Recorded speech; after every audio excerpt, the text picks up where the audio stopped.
Thank you. Thank you so much. Thank you. Thank you. Thank you so much. Everybody, please have a seat. Thank you very much. Well, xin chào. Thank you, too, for the excellent introduction and your outstanding work to help more young people in Vietnam get an education. Give, too, a big round of applause for...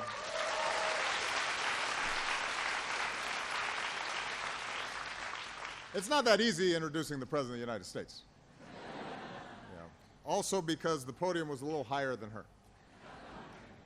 I want to thank everybody at the GEM Convention Center for hosting us.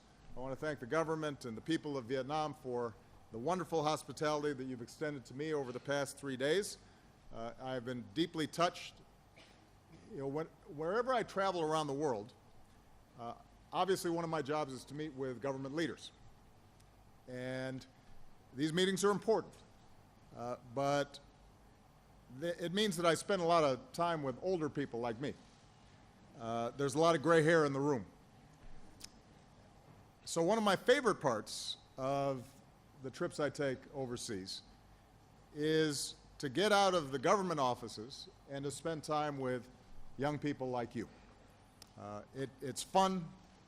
It gives me incredible optimism about the future because all of you embody the energy and the drive that is helping to propel this region to new heights. You make me hopeful about the future of ASEAN, hopeful about the future of the world, and so that's what I want to briefly talk about before I start taking your questions. As I think all of you know, I have a strong personal connection to this part of the world, to the Asia Pacific and to Southeast Asia. I was born in Hawaii, spent most of my childhood in Hawaii, but I also spent time in Indonesia as a young boy. My sister was born in Jakarta. So this region helped to shape me. It is also why I really like the food. And I have to say that the food I've had since I've been here, I've been really happy with. Now, as president, a key part of my foreign policy is to deepen our ties with countries and the peoples of Southeast Asia. And we've done that. We've deepened the ties with our allies and our partners. We've engaged more with institutions like ASEAN. We're pursuing the Trans-Pacific Partnership to grow our economies and to support jobs in our countries. Together, we're promoting peace and encouraging sustainable development. We're protecting our environment and trying to meet shared challenges like climate change. But government and businesses are only part of the equation. If we're going to meet all of these challenges, we also have to build strong relationships between our people, and especially between young people like you and young people in other ASEAN countries. Keep in mind that here in Vietnam, 2/3 of you were born after 1975. As I often say to young Americans back home, your generation can look at the world with fresh eyes, without some of the old notions, the old habits of a previous generation. And that gives you the perspective and the power not just to help to grow Vietnam, but also to help shape the world. Thanks to technology and social media, you're the most connected generation in history. I see it in my daughters who are always on the phone, and they have to teach me how to use the phone. More than 30 million people in Vietnam, 1/3 of the population, are on Facebook. Just on Facebook. You're posting selfies. I know. I was in the gym this morning. People were trying to take selfies. You're streaming the latest Sun Tong MTP hit.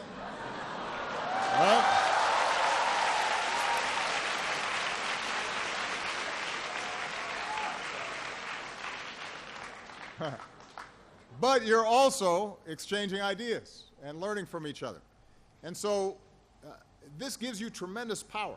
And we need your passion and energy and talents to tackle some of our biggest global challenges, whether it's reducing poverty, to advancing equality for women and girls, to fighting climate change. Now, even in this digital age, as Tu pointed out, change doesn't happen overnight. It requires that you stay active and involved over the long term, and it requires you to develop some practical tools. And that's why 3 years ago I launched the Young Southeast Asian Leaders Initiative, or YSEALI. And the goal is to empower young people like you with the skills and the resources and the networks that you need to turn your ideas into action. Since we started this, the YSEALI network has grown to more than 67,000 members across all 10 ASEAN countries, including over 13,000 here in Vietnam alone. And we've welcomed more than 350 YSEALI fellows to the United States, including some of you, with more than 200 coming in the next 6 months. So a lot of what we do in YSEALI is rooted in the power and importance of education. That's why nearly 19,000 Vietnamese students studying in the United States right now are helping to bring back the kinds of skills and talents that Vietnam will need to continue to grow and develop. It's why on this visit we announced a new partnership between American universities like Arizona State and Vietnamese universities to boost training in science, technology, engineering, mathematics, and medicine. It's why we announced that for the first time the Peace Corps will be coming to Vietnam with a focus on teaching English. And it's why we announced that we're moving ahead this fall with Fulbright University Vietnam, right here in Ho Chi Minh City, the country's first nonprofit independent university. And the goal is to make sure that Vietnamese students, no matter what their background, has access to a world-class education that's rooted in Vietnam's rich culture and fueled by the free exchange of ideas. And I want to thank former Senator Bob Kerrey, who is here, who's been one of the key people to help lead this effort. Thank you very much, Bob.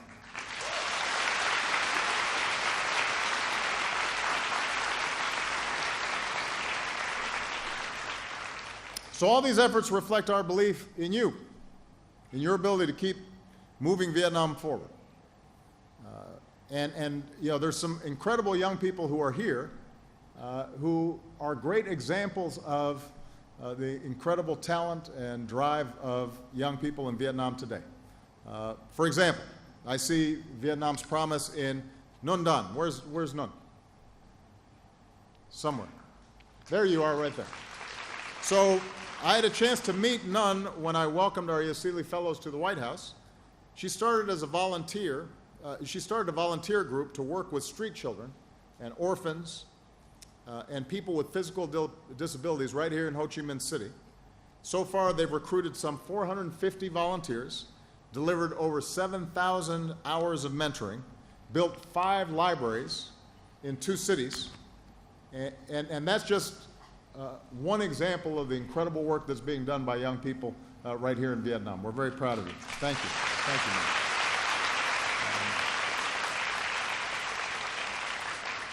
A couple other people I want to point out. We've got Loc Lê Swan. Where's Loc?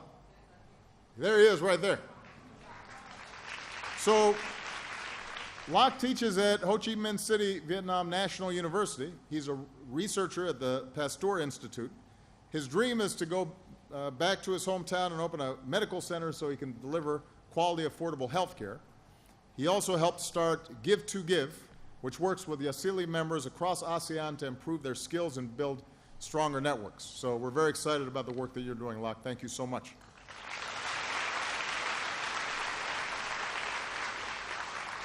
I'm going to close with one more story, just to give you an example of the incredible work that's being done by young people. Elizabeth Fu is here, I think, and was born here. In the aftermath of the war, Liz and her family became refugees. Liz was barely 4 years old. They packed themselves into a boat. They began a dangerous journey. Pirates ransacked their boat, but they made it to a refugee camp in Malaysia and eventually in 1979 to America. With just $20 in their pocket, Liz's parents started to build a new life in California. They taught their children about the importance of education, and after years of studying and hard work, Liz, a proud Vietnamese American, ended up becoming one of my top advisors on Asia in the White House. And we've relied on her for all kinds of incredible policy work that we've done over the last several years. So, to Nun, Loc, Liz, so many of you, you're already showing that you can change the world to reflect our best values. You're showing that with determination and commitment and optimism and hard work, anything's possible. And that's why I'm so hopeful about the future between the United States and Vietnam, that our relationship will continue to grow deeper and stronger. But I'm also optimistic that you're going to be able to change the region and the world in so many positive ways. So as the great Tran Lap sang, the path to glory days is getting closer. So come on. And so with that, now's the time for me to start taking some questions. I don't know if you've been briefed, but we have microphones in the audience. I'm going to just call on people, and I'm going to go boy, girl, so it's fair. If you can keep your questions relatively short so that we can get as many questions as possible, and introduce yourself before you ask the question so we know who you are, okay? So I'm going to start right here.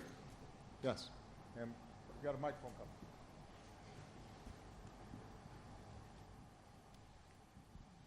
Okay, good morning, Mr. President. My name is Châu Thiên Hiếu from Ho Chi Minh City, and we are 100% Vietnamese-owned company that produce high-end plastic products and components in the supporting industries.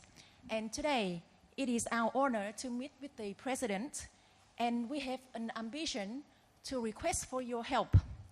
And that is, we would like to be given opportunities to approach the leading enterprises in the United States, especially in the sector of consumer electronics, automotive and airline industries, and other plastic-related products for supporting industries. And so, under your help, we could be able to join and be the supplier in their direct supply chain. And we are committed to share the values of integrity and accountability. Thank you, Mr. President. Well, thank you so much. As you know, one of the things that we're really emphasizing is entrepreneurship. The idea of people starting their own businesses, selling goods across borders, creating jobs, creating great products and services. And yesterday I had a chance to meet with a number of young Vietnamese entrepreneurs who are already starting to create digital platforms to sell goods, not just in Vietnam, but also overseas. This is one of the reasons why we're pushing very hard for the Trans-Pacific Partnership, TPP, because what that does is it reduces the barriers between countries for selling their goods and services. It gives opportunities not just to big companies, but also to small companies to enter into the global supply chain. It raises labor standards and environmental standards so that all countries are working on a level playing field. And if we can get that done, and the goal is, I think, to try to complete TPP before the end of this year, then that will open up a lot of opportunities and create great confidence among investors here in Vietnam and U.S. companies who are interested in working with young people like you who may have a great idea. Now, my general role in all this is not to actually, broker deals and sign contracts. That's somebody else's job. My job is to make sure that we have the kinds of rules in place that make it easier for businesses to get to know each other, to meet. And one of the things that we're doing with the Vietnamese government is constantly looking for opportunities for trade missions, for businesses to come and learn about what's going on. And so what we'll do is we'll make sure that through the consulate or through the embassy, if and when we have U.S. businesses who are coming here to Vietnam and are interested in meeting young entrepreneurs, that you'll have an opportunity potentially to present your ideas and see if you can make a deal. All right, good luck. All right. All right, it's a gentleman's turn. All right, this guy, he looks very happy right here.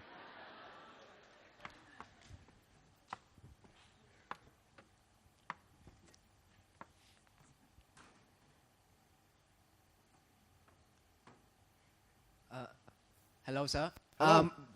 My name is Hoang. I'm a student in Vietnam National University. I have two questions for you. The first one is that you are a very great leader, and we are young leaders. Do you have any advice that how can we be great like you? Oh, wow. Okay. And what's the second question? Yeah, and the second question is, we are young leaders. Do you have any suggestion that how can we have to strengthen the relationship between Vietnam and the America? Okay. Well, first of all, let me tell you that when I was your age, I was not as well organized and well educated and sophisticated as all of you. When I was young, I fooled around a lot. I didn't always take my studies very seriously, and I was more interested in basketball and girls. And I wasn't always that serious. So you're already way ahead of me. You're doing good. Whenever I meet with young people and they ask me this question, my most important advice is to find something that you care deeply about. Find something that excites you and put all your energy and effort into it. Because the path for everybody is different. Some people are very passionate about education. Some people are very passionate about medicine. Some people are passionate about business. And so there's no one path to ending up being a leader. People sometimes think that to be a leader you have to be a great, you have to make great speeches, or you have to be in politics. But there are a lot of ways to lead. Some of the greatest leaders are people who are behind the scenes. So for example, in the United States, during the civil rights movement that helped to create opportunities for people like me, because at the time African Americans couldn't fully participate in society. Everybody here has heard of Martin Luther King, but there were all these young organizers your age, people like Bob Moses and John Lewis and others, who were helping go into poor communities and registering voters and getting them active and getting them involved. And they were enormous leaders, amazing leaders, even though they never made big speeches in front of big crowds. But you have to feel passionate about something. And one of the things that I always tell young people is don't worry so much about what you want to be, worry more about what you want to do. And what I mean by that is if you are passionate about your work, then naturally, over time, you are going to rise and people will admire and respect what you've done. But if all you're thinking about is, I want to be a member of the National Assembly, or I want to be very rich, or I want to be this, or I want to be that, then you pay less attention to the actual work in front of you. And most of the people I meet who are very successful in any field are people who just love their work. So Bill Gates, who started Microsoft, he didn't start off thinking, I want to be a multi-billionaire. He started off thinking, I really like computers, and I want to find out how I can create really neat software. And people, I didn't start off thinking I wanted to be president of the United States. When I finally stopped fooling around and I wanted to get serious, what I decided was that I wanted to help people in low-income communities, poor people, have opportunity. And so I went to work in poor neighborhoods in Chicago. And because I was interested in the work, I started asking questions. Okay, how can I get more education dollars for these communities? How can I get better housing built in these communities? And that's when I became more aware of how politics worked. And I started asking questions about how could I have more influence, and how could I build organizations that could potentially deliver the things that I was interested in, and that's what led me into politics. But I didn't start off saying I want to be president. I started off saying I wanted to help these people. So that's my most important advice. Decide what it is that you care about deeply, and then put everything you have into doing that. If you're interested in social media and you want to start a company, then focus on that. And if you're interested in healthcare for people in villages around Vietnam, focus on that. And if you get good at that, naturally you'll end up being a leader.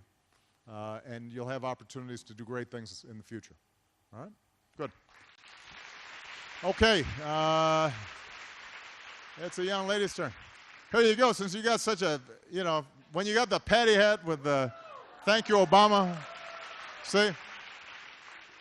That was good organizing, so go ahead. She came prepared. I am. So thank you very much, President, for your very inspiring speeches. My name is Hương. I'm from an organization called Save Sơn Đông. So yesterday, I literally burst to tears when you mentioned preserving the cave for our children, our grandchildren. That is something that we've been trying to do for the past few years. So my question for you is that because Sơn Đông is not just belong to Vietnam, it is a world heritage. How would you, an American leader, a global citizen, preserve it? And you also mentioned that you would like to get back to Vietnam. If you have a chance to visit Sơn Đông, would you like to do it on foot, by trekking, or would you take a cable car, if unfortunately there's one? Well, and also, I have a gift. you've got a shirt that for me. It would be my honor if you accept this gift. No, that's a beautiful shirt. So. Thank you so much. Well, first of all, I definitely want to go visit the next time I come. And I'm a pretty healthy guy, so I can go on foot. It's how long is it? 7 days. Okay, I'm good. All right, I can do that.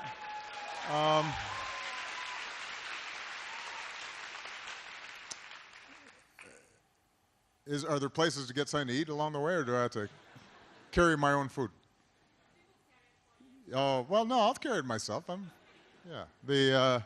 Well, look, I think the possible designation of a World Heritage Site is a complex process. It would involve, I think, working with the government of Vietnam, with existing organizations that designate World Heritage Sites. We'll be happy to work with your organization, with the Vietnamese government and others about the possibilities of doing that. But I do think that one of the great things about your generation is that you're already much more conscious about the environment than my generation was or previous generations were. And that's really important, not only to preserve beautiful sites in our countries, but also because economic development and the well-being and the health of your people and everyone around the world is going to depend on how we deal with some of these environmental issues. Now, to some degree, this is not fair. I think it's important to note, because if you think about Western industrial development, before we knew anything about climate change, they used enormous amounts of carbon energy. And we in the United States have a huge carbon footprint. And for 100 years or 150 years, we're helping to warm the planet. So it's not entirely fair then to say to countries that are developing now, oh, you have to stop because of climate change. But the problem is that if a country like Vietnam or China or India took the same development path that the West did, we're all going to be underwater because the climate's going to warm up so quickly and the climate patterns are going to change that, in fact, the terrible consequences could actually impede development rather than advance development. That's why we had this agreement in Paris to have all countries join together to deal with climate change. And what it says is that each country at different stages of development has different obligations.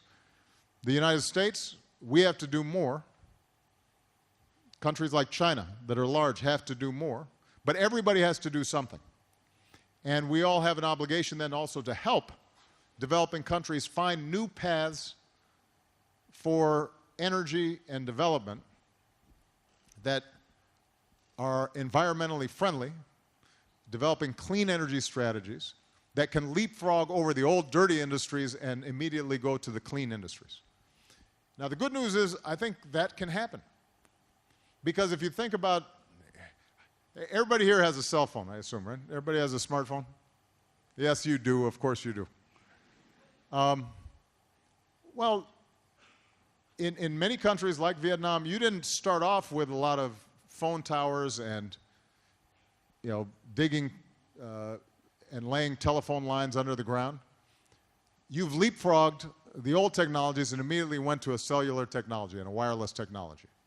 Well, the same thing that we're doing with communications, that's what we need to do with energy. And so instead of going through the same energy usage in developing and providing electricity and power, we need to start immediately finding cleaner energy sources which can create jobs and businesses and opportunities all throughout this region. And I'm very excited about the possibilities of doing that. So we have to think about beautiful areas that need to be preserved, but we also have to recognize that no matter how well we preserve one or two areas in each country, if the overall climate patterns change radically, then we're all going to be in a really difficult situation. And you're already starting to see the effects of climate change here in Vietnam. I think this country is going to be one of the most affected. And in some place like the Mekong Delta, you have drought on the one hand, but you also have saline intrusion on the other hand, and that could have a huge impact on Vietnam's ability to feed its people, on fishermen, on farmers, and it could be a really, really big problem if we don't do something about it. So it's going to be up to you to start, and I'm going to want to partner with you to make that happen. Thanks for the T-shirt also. All right, so let's see. Oh, you got flags and everything.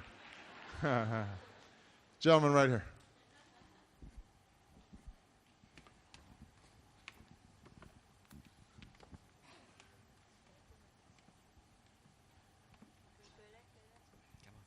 Good morning, President Obama. My name is Tuấn Phác. I'm from SIT Study Abroad, which brings American students to come to Vietnam to learn. So my question is that, as you said earlier, wisely in your initiative, and I know that you want to leave the White House very soon. So I'm wondering, when you leave, do you come up with a plan to handle for the next president to, maintain this very good idea? Thanks. Well, it's a great question. Yeah, this is something that we're already planning. Our expectation is that the next president will want to continue the incredible work that we've done with YSEALI. It's not just, by the way, young people in Southeast Asia that we're doing this with. We have a Young African Leaders program that involves young people from 50 countries in sub-Saharan Africa. We have a Latin American version that brings young people together. And at some point, we're going to bring key leaders from each of these areas so that they can start learning from each other. And our hope is that the State Department will continue this program. But one of the things, people always ask me, what am I going to do after I leave the presidency? Because I'm still relatively young, not compared to you, but compared to other presidents, I'm pretty young. And I don't know everything that I'm going to do, but the one thing I do know I will continue to work on is developing young leaders in the United States and around the world. So in addition to my hope that the next president continues the program through the State Department, I'll make sure that through my philanthropy and my own work that we're continuing to bring young people together so that we can start building the kind of talent that knows each other and is networked and is connected and is learning from each other, because that's what it's going to take for countries in the future to be able to solve these big problems. You know, if you ask me what I'm most excited about in terms of my legacy 20 years from now, I would feel really good if I see 10,000 or 20,000 or 50,000 young leaders who are now taking over governments and businesses and nonprofit organizations, and they now know each other from different countries, and they've worked together, and they've built trust, and they've built relationships. And if I can help facilitate that, that would be something that I'd be very proud of. So you can guarantee that I'll continue to work on this. Good. All right. Yeah, right here. Oops, is it working? Mic ready? Here we go. Switch it up.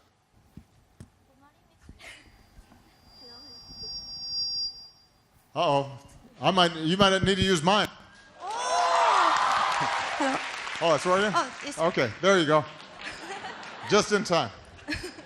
Good morning, President Obama. I'm a YSEALI Academic Fellow 2015 in the University of Montana. Excellent. How do you like Montana? It's not cold as you thought.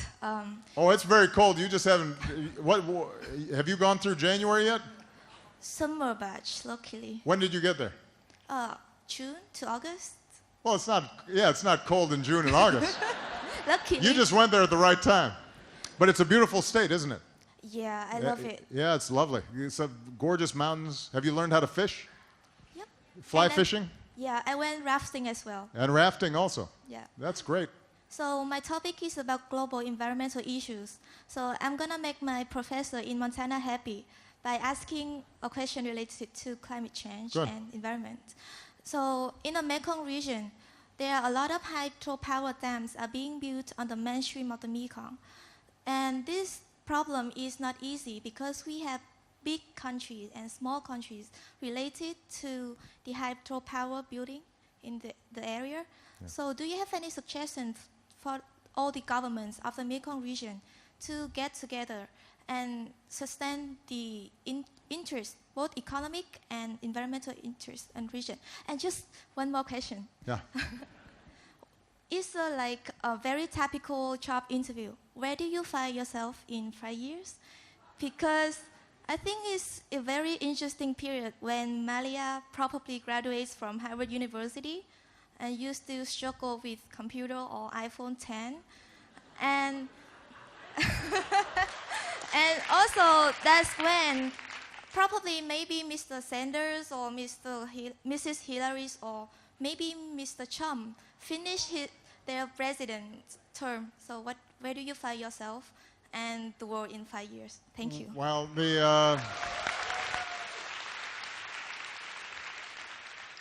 well, first of all, on the Mekong Delta, we actually, through ASEAN and the East Asia Summit, created a Mekong Delta working group with all the countries that are impacted. And we're, through our State Department and various programs, we're working to help them plan and create sustainable development across countries. Now, you're right that one of the big challenges is how do you deal with water resources and the building of dams and hydropower, and that's not a problem that's unique to the Mekong Delta. You see this in a lot of parts of the world where big projects get built with unintended consequences, and it has severe effects downstream, and the results in some cases have been not great and have had significant environmental degradation. because of lack of planning.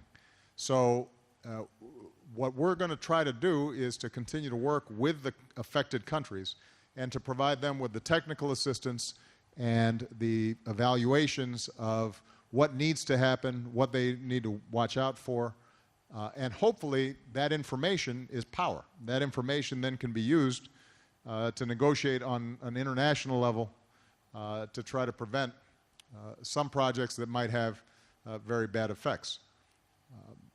But one of the things that we've seen in ASEAN is when small countries band together as a unit, then their power is magnified. That's true on economic issues, that's true on environmental issues, that's true on security issues. And we've seen, since I became president, I think a greater willingness of the ASEAN countries to do more substantive work. It used to be, I think, ASEAN would meet and everybody was very polite, but you didn't always have, I think, as many specific concrete plans of action. And now you're starting to see, I think, ASEAN being used as a much more effective tool for policy making, and the environmental area is a critical place where that can happen. In terms of where I see the world in 5 years, some of you are going to be doing great things, and I'll be very excited to find out what you're doing. I suspect that I'm going to be doing the kinds of work that I've been doing all my life. I'll be doing organizing work and involved in public policy issues, but I just won't be doing it in a formal way through elected office. I'll be like a community organizer, except a little more famous than I used to be. In terms of American politics, I tend to be positive and optimistic about American politics. I think sometimes other countries look at our election system and we think, and people think, wow, what a mess.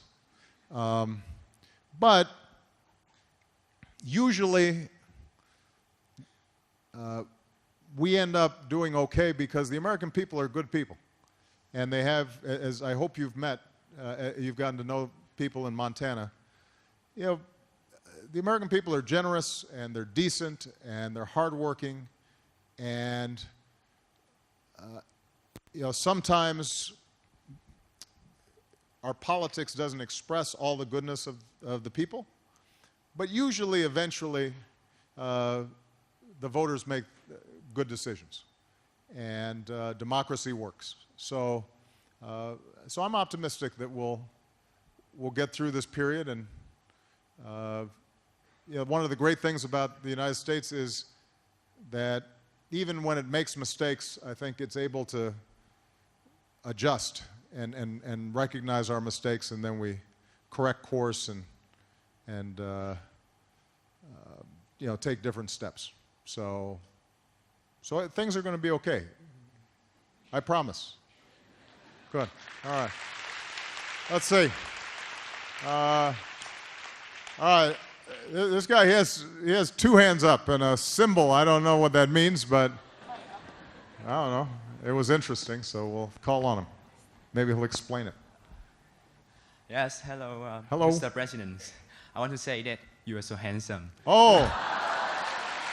Okay. Well, you can just stop there if you want.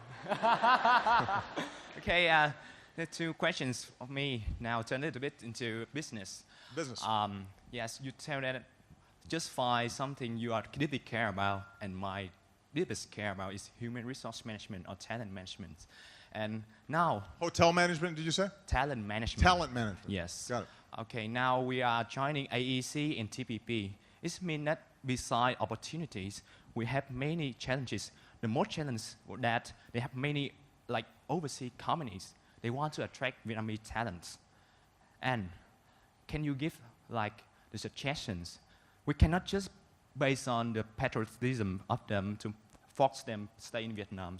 They have a chance to seek for their old developments. So how can Vietnamese firms and Vietnam government can help them stay and contribute to Vietnam?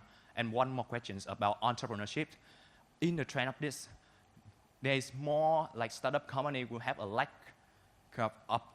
of human resource because they move from other countries. And how can the young entrepreneurs can deal with it? Can you give any suggestion? Thank you. Okay.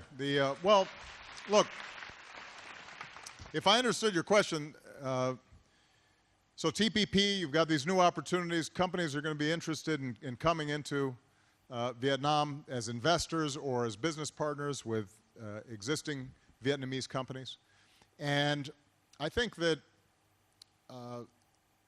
any good foreign company is going to want to partner with a Vietnamese partner who understands the culture, understands the system. They're going to be looking for young talent. And if you start a company that helps to identify talent and is then helping those who are doing business here to recruit, I'm sure that will go very well. This is not an area that I'm an expert on, but one of the things that we're seeing is through organizations like, or companies like LinkedIn. I don't know if you've heard of that, based out of Silicon Valley, but they've been able to build these digital platforms where people are continually updating their resumes and providing their information, and that becomes a powerful tool then for human resource people who are recruiting. And it's conceivable that you could do something equivalent to that in Vietnam in preparation for the ongoing growth and development of businesses here in Vietnam. So that's a great idea. Good luck. In terms of the question on entrepreneurship, I wasn't clear exactly what your question was. Was it that you think talented Vietnamese are going someplace else instead of staying here? Is that right? How can Vietnamese firm and government have policies to retain the talent? To retain talent. Yes. So, but you're worried about a brain drain where Yes, brain drain. Yes. where young Vietnamese, they get an education and suddenly they're being recruited to go to Australia or to go to Singapore or to go to the United States or China, and then you don't have enough entrepreneurs here. Well, look, I think the best way to retain talent in any country is to make sure that talent is rewarded. And the way to reward talent is to have strong rule of law, to have a good education system, to have the ability to start a business relatively easily, to make sure that government policies, when it comes to taxation or when it comes to building infrastructure, that those policies are good ones, and so that people feel as if by staying here, this is the best place for them to make it. People usually don't want to leave their home countries if they feel like they've got opportunity in their home countries. Usually they end up leaving if they feel as if they're stuck in their home countries. And so one of the benefits of the Trans-Pacific Partnership is it's going to lead to the government taking a series of legal reforms that I actually think will create a better business environment, and it means for young, talented people like you, there's no reason to leave because you're going to be in a position to do great things here in Vietnam. The places that I think lose talent, where there's a lot of corruption, so no matter how hard you work, you always have to pay a bribe, or you've got to hire somebody's cousin to, to get a license to do something. That ends up frustrating people. I think people feel frustrated if there's not a good education system, because the truth is that not only do you need a good education, but then if you want to start a business, you've got to be able to hire people who also have a good education. And so you've got to count on the schools training people properly. You want to have good infrastructure, proper roads, and you want to have proper, wireless service in order for you to do business in the 21st century. Environmental issues are increasingly important. I mean, there are some countries where it's actually hard to recruit people because it's hard to breathe in some of the big cities. You don't want to raise your kids. No job is so important that it's okay if your children have asthma and they can't breathe, right? And so, interestingly enough, if you want the best talent today, you have to pay attention to quality of life issues and making sure that people can have clean air and clean water, and they're not being exposed to pollution that may cause cancer and things like that. So those are all policies that end up making a difference in retaining talent in any country, in any city, in any community. Good. All right. Okay, well, we got these young ladies, they got a flag, so since you brought a flag, I'm very impressed with your planning. Those of you with the hats, the flags, it's good organizing. Hi, my name is Christina, and I'm with my colleague Hoa and some of our other colleagues here, and we work for an American anti-human trafficking NGO called Pacific Links Foundation. So we fight against human trafficking here in Vietnam. With Vietnam emerging as an important player in the TPP, many companies will start to shift their production and factories to Vietnam, which will create a new mobile workforce. With that comes the unfortunate opportunity for human traffickers and labor brokers to take advantage of these workers, such as creating false promises or tricking them or even coercing them into moving across borders and therefore forcing them into a situation of being trafficked. What is the United States federal government doing to prevent human trafficking in the global supply chain? Well, first of all, this is... Before you answer, can I give a question? Yeah. I'm sorry, I didn't know... Yeah, because we had the same... You're a tag team, I got it. Yeah, okay. Thank you. So, dear President, what should I ask you for now? Because before I came here to government, I asked whenever I met someone, I also asked, what do you want to ask if you can meet President? And there are a lot of questions and a lot of comments. And for now, I forgot everything. But this flag is remind me about the Kenya friend. She is loyal and very smart. And she said that she gave me this because she said that I said she should become the Kenya president. And she said that I do. If you can ask President Obama join the human trafficking prevention strategy. Thank you. Yep. All right. Well, let me see. You lost my train of thought. No. Look, the issue of human trafficking is something that we have made a top priority in our State Department and the United States government. So we have an entire set of policies designed specifically to work with countries to prevent human trafficking. And we've actually begun making progress in improved enforcement, in improved law enforcement coordination. NGOs have been very helpful as partners with us in identifying what are some of the paths where people are being exploited. With respect to TPP, it's precisely because we put such an emphasis on this that we actually have provisions in TPP designed to prevent human trafficking. And it's actually given us leverage to work with some countries to say, if you want to be part of TPP, you have to have a better system in place to prevent human trafficking, including some of these cross-border migrant worker situations. So when I was in Malaysia, for example, meeting with Prime Minister Najib, one of the most important topics as we were negotiating TPP was how could we do more work in order to protect people who were being brought in, whether it's working at the palm oil plants or what have you, so that there was better tracking, better enforcement, better protections for people, and that's in the actual agreement. Now, I think that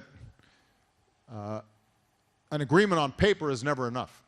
So there have to be systems in place to monitor what's taking place. And these human traffickers are very clever. They're like drug traffickers. If you cut off one path, then they try to take another path. And they're always looking to exploit people who are desperate. So this is why this can't just be a government initiative or a law enforcement initiative. It has to be something where we're partnering with NGOs, human rights organizations.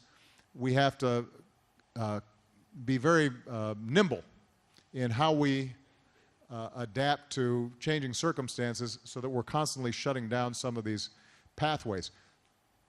The last thing I'll say, though, is one of the best ways for us to reduce human trafficking is to provide more opportunity for people, particularly in rural areas throughout Southeast Asia. And if we can give young people in villages a chance to make a living and get an education, and if we particularly focus on women and girls, because a lot of human trafficking results from the fact that girls are not given the same educational opportunities as boys, and as a consequence, they find themselves in very desperate situations. The more we can change those dynamics, that will also reduce the ability of people to exploit people who have no hope or think that they have to leave their village and are vulnerable then to claims that if you just come with us, you're going to be able to get a great job and everything's going to be okay, and then by the time they get there, they suddenly find themselves trapped in a very bad situation. Congratulations on the good work you're doing. Very proud of you. Thank you. All right. How much more time we got? We only got time for one more question? All right, I'll take two more questions. But it's a guy's turn first. I'm going to call on this guy just because I kind of like the yellow in his hair there. I like the style. There you go. Hi, thank you. My name is Lĩnh, and I'm a filmmaker. So I'm very interested in personal stories. And as you said before, when you are young, you love fooling around. And I read on internet, I'm not sure if true or not, that you also like smoking weed and things like that.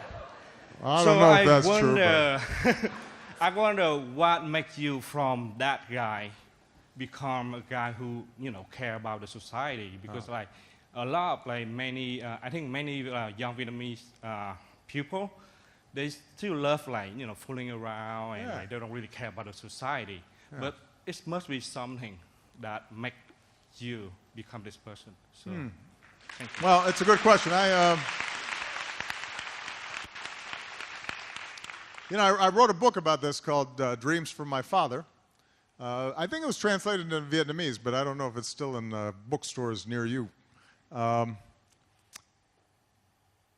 You never know exactly why something inside you clicks and you decide to take a different path. I think for me, when I was young, because I didn't know my father and I didn't grow up with him in the house, my grandmothers or my grandparents and my mother raised me, and they were very loving and very generous, but I think I rebelled in part because I felt that something was missing. And as I got older, I realized that instead of worrying about the father who wasn't there, I should worry more about what can I do and take more responsibility for my own life. And that led me to start studying more, and it led me to start thinking about social issues more. I grew up And why it took me until I was 19 or 20, where some other people, like many of you, have always been very organized. Like this young lady, I'll bet she's always been like very focused. You don't know why. But I think your point about stories is good. One of the things that I've learned about being a leader is sometimes we think people are motivated only by money, or they're only motivated by power, or these very concrete incentives. But people are also inspired by stories. The stories they tell themselves about what's important, and about their lives, and about their country, and about their communities. And I think if you want to, in whatever field you're in, whether it's business or politics or nonprofit work, it's worthwhile to listen to other people and ask them questions about the stories that are important to them. Because oftentimes you'll find their motivations. And when we come together to do important things, it's usually because we've told a good story about why we should be working together. You think about the United States of America. We have a really good story called the Declaration of Independence. We hold these truths to be self-evident, that all men are created equal, that we're endowed with certain inalienable rights, that among these are life, liberty, and the pursuit of happiness. That's a wonderful story. There's no...